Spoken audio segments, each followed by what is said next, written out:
14절로 21절에 있는 말씀, 로마서 15장 14절로 21절에 있는 말씀을 한 절씩 서로 교독하겠습니다. 제가 먼저 14절 읽겠습니다. 내 형제들아, 너희가 스스로 선함이 가득하고 모든 지식이 차서 능히 서로 권하는 자임을 나도 확신하노라.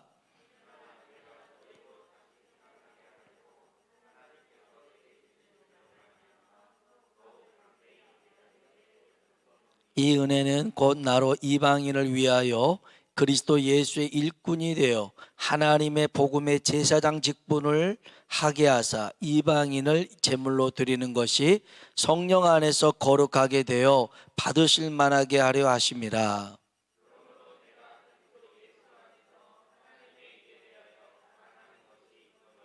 그리스도께서 이방인들을 순종하게 하기 위하여 나를 통하여 역사하신 것 외에는 내가 감히 말하지 아니하노라. 그 일은 말과 행위로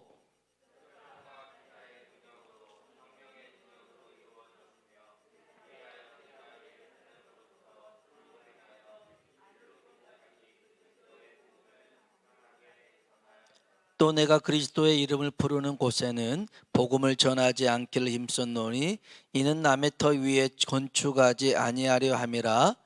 기록된 바 주의 소식을 받지 못한 자들이 볼 것이요 듣지 못한 자들이 깨달으리라 함과 같으니라. 아멘. 아멘. 오늘 이 시간에도 하나님의 은혜가 우리 가운데 임하길 주의 이름으로 축복합니다. 한번 인사합시다. 하나님의 은혜가 당신에게 임하길 원합니다. 하나님의 은혜가 당신에게 임하길 원합니다. 한 번 더, 하나님이 당신에게 복 주시길 원합니다. 하나님이 당신에게 복 주시길 원합니다. 아멘. 500년 전 16세기에 종교개혁이 일어났습니다. 인간 중심이었던 뒤틀려진 교리를 하나님의 진리로 다시 세우는 일이었습니다. 그 중에 하나가 만인 제사장이었는데요. 베드로전서 2장 9절에 보니까 말씀을 보면 우리가 제사장이라고 일러주고 있습니다. 너희는 택하신 족속이요 왕 같은 제사장들이요 거룩한 나라요 그의 소유된 백성이니. 아멘. 하나님이 우리 보고 왕 같은 제사장이라는 것입니다. 우리가 제사장 될 수 있는 근거가요, 히브리서 5장부터 10장에 보면 대제사장이신 예수님이 나옵니다. 대제사장만이 오직 지성소에 들어갈 수 있었는데요, 예수님께서 십자가의 죽으심으로 그 길을 열어놓으신 줄로 믿습니다. 이제 우리는 예수님을 의지하면서 은혜의 보좌 앞에 담대히 나아갈 수 있게 될 줄로 믿습니다. 혈통으로는 우리가 제사장이 될 수 없지만 예수님을 믿는 모든 자는 다 하나님의 제사장이 된 줄로 믿습니다. 제사장의 가장 큰 직분이 있습니다. 사명이 있는데요, 그것은 예배를 성공하는 것입니다. 하나님께서 받으실 만한 예배, 하나님이 연락하시는 예배 되도록 준비하고 힘쓰는 사람이 제사장입니다. 그러기 위해서 먼저 제사장들이 성결해야 됩니다. 하나님 앞에 두려움으로 서야 될 줄로 믿습니다. 레위기 10장에 보면요, 나답과 아비후라는 제사장이 다른 불로 하나님 앞에 제사 드리다가 죽습니다. 착각해서 그런 건 아니고요, 이 나답과 아비후의 그 이야기 다음에 보면 모세가 그럽니다. 제사장들 보고 포도주와 독주를 삼가하라는 말씀이 있어요. 그래서 나답과 아비후가 포도주에 취해서 이렇게 불을 잘못했다라고 해석되어지는 그런 분들이 있는데요, 하여간 제사장들이 힘써야 될 것은 예배에 집중해야 될 줄로 믿습니다. 우리 주님도 예배를 강조하셨습니다. 요한복음 4장에 보니까요, 아버지께 참되게 예배하는 자들은 영과 진리로 예배할지라. 아버지께서는 이렇게 예배하는 자를 찾으시느니 하나님은 영이시니 예배하는 자가 영과 진리로 예배할지니라. 아멘. 여러분, 예배는 몸만 드리는 게 아닙니다. 우리의 마음과 또 우리의 영혼이 하나님 앞에 드려져야 될 줄로 믿습니다.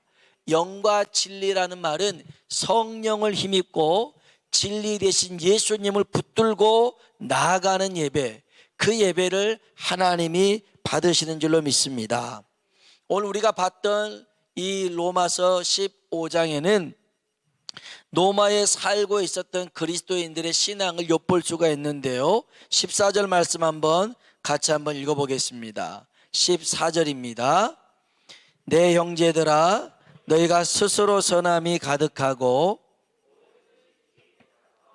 능히 서로 고난하는 자들임을 나도 확신하노라. 아멘. 그들의 신앙은 아름다웠습니다. 스스로 선함이 가득했고요, 지식에 능했고요, 서로 권면하는 아름다움이 있었습니다. 잘하고 있었어요.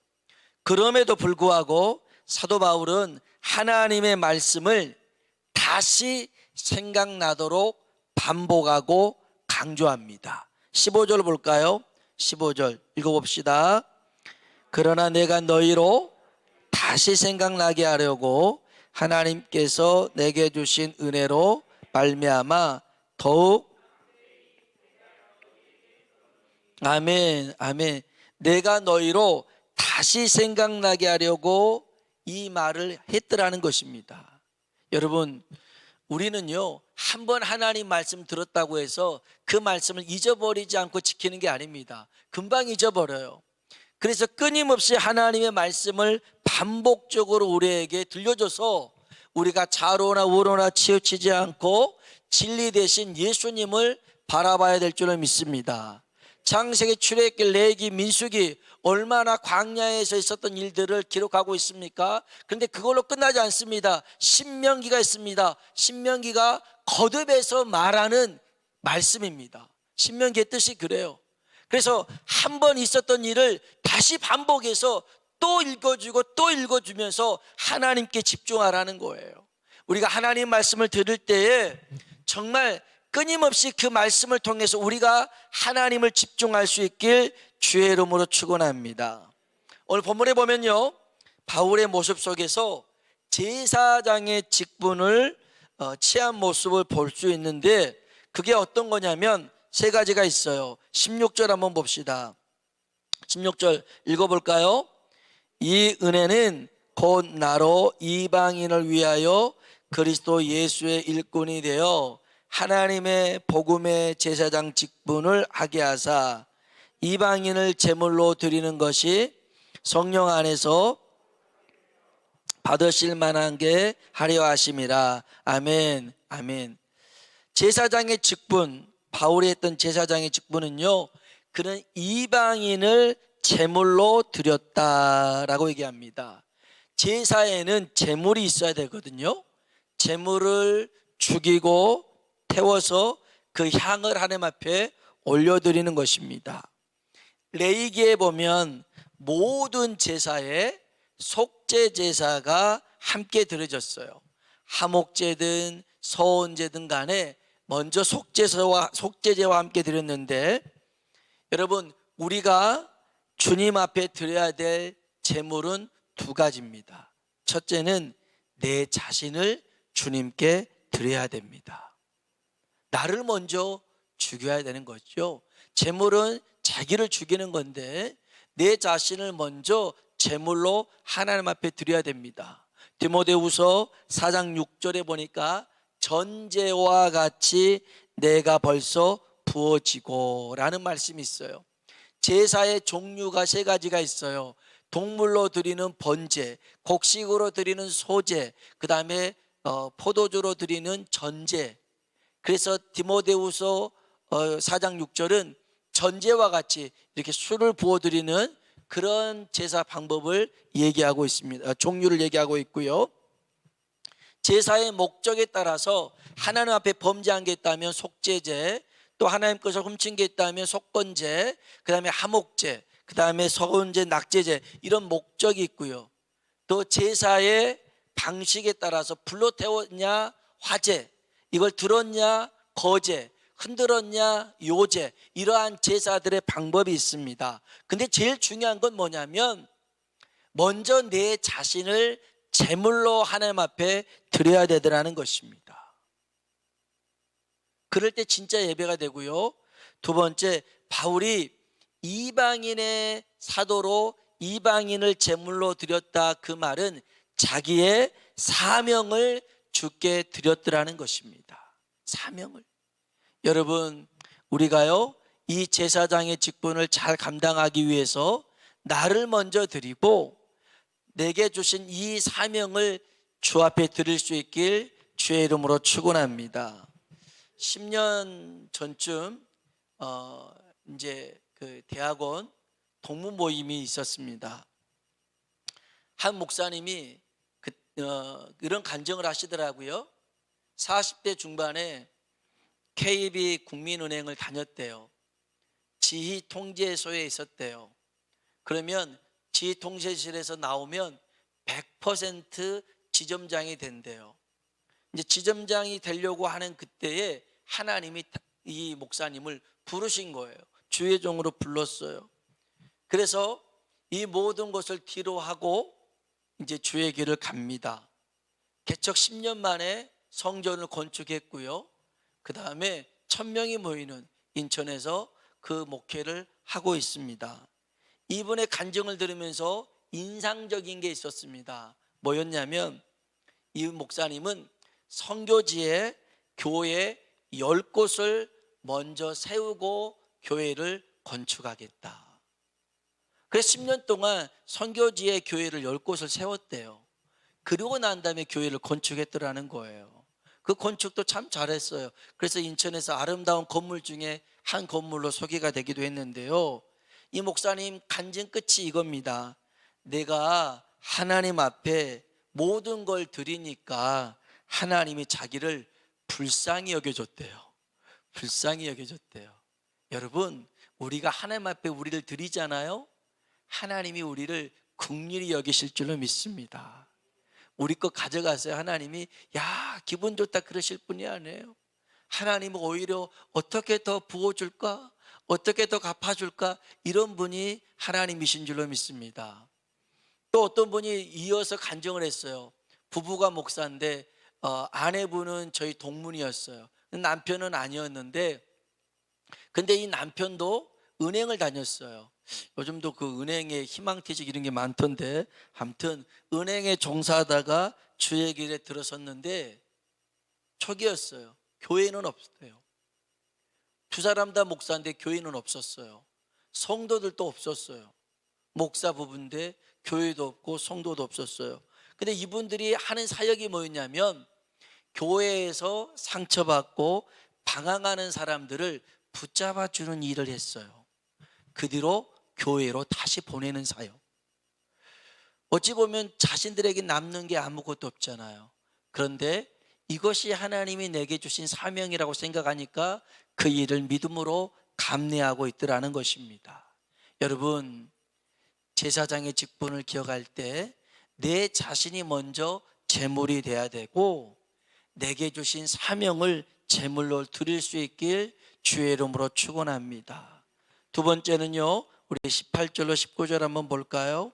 18절 19절입니다.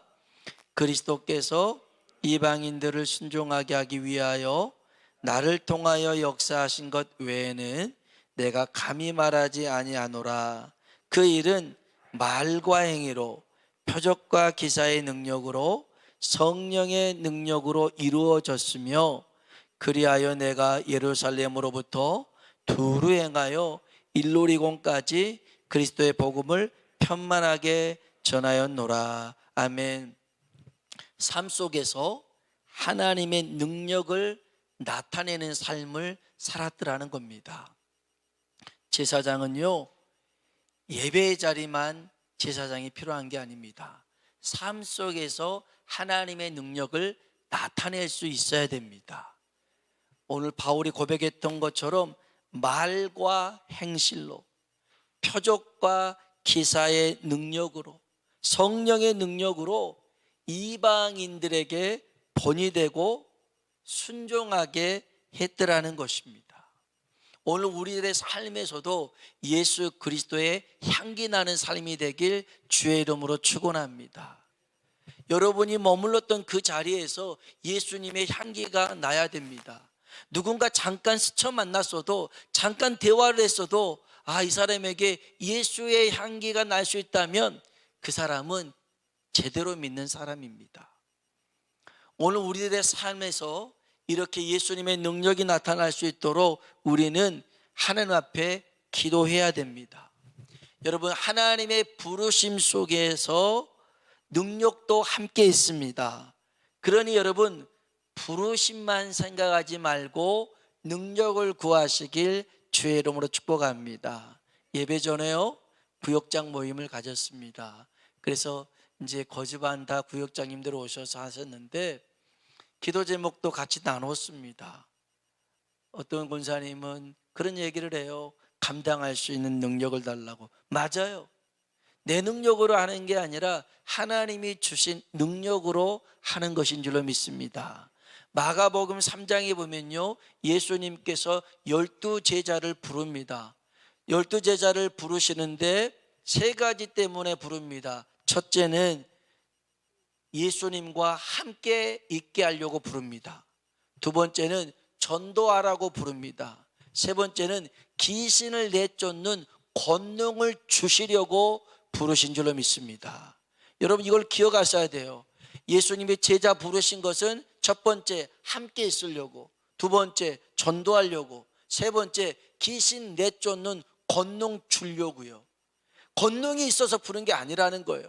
불러서 권능을 주시겠더라는 것입니다. 시편 68편 35절 말씀입니다. 이스라엘의 하나님은 그의 백성에게 힘과 능력을 주시나니 하나님을 찬송할지어다. 아멘. 우리 하나님은요, 우리에게 힘을 주십니다. 능력을 주십니다. 그래서 감당할 수 있게 하신 줄로 믿습니다. 우리에게 감당 못할 시험은요, 허락하지 않았어요. 시험 당할 쯤에도 피할 길을 허락하셨습니다. 피할 길은 기도인 줄로 믿습니다. 기도하잖아요. 그럼 하나님이 능력 주십니다. 내 능력으로는 요만큼밖에 못 넘지만 하나님이 능력을 주시면 더 많이 넘어갈 수가 있는 것입니다. 그래서 여러분, 우리는 하나님의 능력을 구해야 됩니다. 내 삶으로 하나님을 나타내고 증거할 수 있도록 여러분이 복을 많이 받으셔야 됩니다. 그래서 정말 하나님 믿는 사람이 다르긴 다르구나, 이런 말 들어야 됩니다. 성경에 보니까요, 아브라함이 그런 말 들었습니다. 이삭도 그런 말 들었습니다. 그 그랄 왕이었던 아비멜렉이 와서, 야, 너 보니까 하나님이 복 주신 건 내가 알겠더라. 하나님이 너와 함께하는 건 내가 본다. 너는 복을 받은 자다. 할렐루야. 믿지 않는 사람들에게 그렇게 말을 들었어요. 그러니 저절로 전도가 되는 거 아닙니까? 여러분, 오늘 우리의 삶 속에 하나님의 능력과 힘이 부어지도록 기도하시길 주의 이름으로 축복합니다. 끝으로 세 번째인데요, 20절 말씀 한번 볼까요? 20절입니다. 또 내가 그리스도의 이름을 부르는 곳에는 복음을 전하지 않기를 힘썼노니 이는 남의 터 위에 건축하지 아니하려 함이라. 아멘. 제사장의 기본 도리에 대해서 얘기하고 있어요. 목회 윤리적인 부분인데요, 남의 터 위에 건축하지 않겠다라고 바울이 고백합니다. 그게 무슨 말이냐면, 이미 다른 일을 통해서 복음을 전하고 예수 믿는 사람들이 있다면 그들에게 복음을 또 전하지 않겠다는 것입니다. 지금 말하면 다른 교회 성도들을 빼앗아 오지 않겠다, 그런 의미입니다. 그런 의미예요. 저희 지방에 내에 어느 목사님이 있는데, 이 목사님은 교회를 개척하면서 수평 이동하는 교인은 받지 않겠다, 그렇게 결정하고 교회를 시작했어요. 지금도 수평 이동하는 그런 성도를 안 받는다고 그래요. 근데 지금까지 잘해 왔고 교회도 자립했고 이제 중경교회로 도약하려고 합니다. 저는 이것이 이분의 목회 철학이라고 저는 받아들였어요. 그런데 여러분, 다른 교회 잘 나가는 성도를 빼내는 것은 도리에 맞지 않는 일이죠. 이런 일을 하는 사람들이 있습니다. 신천지가 그래요. 여호와 증인들이 그럽니다. 돌아다니면서 교회에 있는 집을 들어갑니다. 그래서 복음을 전하려고 그래요. 잘못됐습니다. 신천지들도 예수 안 믿는 사람이 아니라 예수 믿는 사람에게 가서 덤벼듭니다. 잘못됐어요. 그런데 아까도 얘기했지만 우리 주변에 보니까 교회를 다니면서 목회자에게 또 교회에서 상처를 많이 받아서 교회를 나오지 않는 이들도 있습니다. 그런 분들이 있어요. 그러면 어떻게 해야 돼요? 그런 분들 보도모 안아야 되고 치유하고 회복해 하는 것도 목회인 줄로 믿습니다. 아, 이분은 다른 교회 다녔으니까 안 돼. 그건 아니죠. 혹여 믿다가 주저앉아 있고 방황하는 자들이 있다면 이렇게 세우는 것이 또한 사명인 줄로 믿습니다. 그래서 우리의 사명이 그거예요. 이게 무슨 말이냐면 자기 욕심으로 하지 말라는 것입니다. 말라는 거예요. 하나님께서 은혜 주신 대로 감당하면 됩니다. 여러분, 주의 일은 그래요. 어떤 사람에게는 5달란트 맡기고 어떤 사람에게는 2달란트 맡기고 어떤 사람에게는 1달란트 맡겼어요. 각각 재능대로라고 성경은 얘기하고 있어요. 왜 동일하게 안 줘요? 똑같이 주셔야죠. 아니요, 이 사람에게는 5달란트, 2달란트, 1달란트. 여러분, 중요한 것은요, 맡은 자들에게 구할 것은 충성인 줄로 믿습니다. 하나 받았으면 하나 가지고 열심히 충성하면 됩니다. 2를 받았으면 2를 가지고 충성하면 됩니다. 5을 받았습니까? 그러면 5을 가지고 충성하면 됩니다. 그것이 우리가 마땅히 해야 될 일인 줄로 믿습니다. 비교할 필요는 없습니다. 목회자들도요, 비교를 하다 보면 굉장히 시험에 빠집니다. 특별히 동기들이 이렇게 자기 동기는 어떤 동기는 부목사로 부교육자로 있는데 벌써 개척을 하고 단독 목회를 하면 거기 안에서 이렇게 또 그런 스스로가 이축감을 들고 잘 안 하려고 그래요. 그러니까 여러분, 믿음은 비교하는 게 아닙니다. 믿음은요, 하나님의 은혜를 구하면서 나아가는 것입니다. 내게 주신 그 은혜 붙들고 나아가는 것이에요. 오늘 저와 여러분이 제사장으로 부름받은 줄로 믿습니다. 바울만 제사장이 아니고요, 우리 모두 다 제사장입니다. 그러면 먼저는 내 자신을 제물로 드리고요, 예수님도 먼저 자신을 제물로 드렸듯이 우리 자신을 제물로 드리고 우리에게 주신 사명을 주님 앞에 드릴 수 있길 주의 이름으로 축복합니다. 삶으로 예배를 드리고 그 다음에 내가 욕심 부리지 않고 주신 것에 감사하면서 감당해 나갈 때 우리를 통해서 역사하실 줄로 믿습니다. 우리 같이 한번